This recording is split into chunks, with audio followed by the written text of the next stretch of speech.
మనం ఈరోజు భాషా భాగంలో భాగంగా నామవాచకం గురించి తెలుసుకుందాం. నామవాచకము నామవాచకం అంటే ఏమిటి? నామం అంటే పేర్లను తెలిపే పదాలను నామవాచకము అంటారు.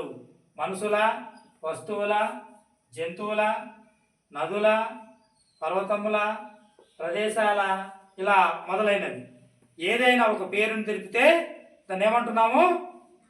నామవాచకము అంటాము. పేర్లను తెలిపే పదాలను ఏమంటాము? నామవాచకము అంటాము. ఉదాహరణకు చూద్దామా? సాయి, గీత ఇవి మనుషుల పేర్లను తెలిపినాయి.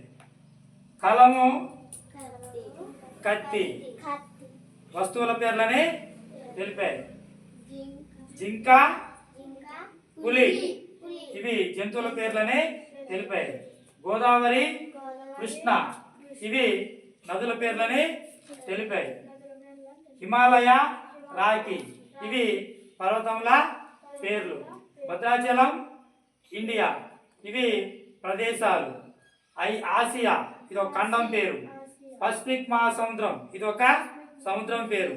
ఇలాగా పేర్లను తెలిపే పదాలని నామవాచకము అంటారు. గుర్తుంటుందా?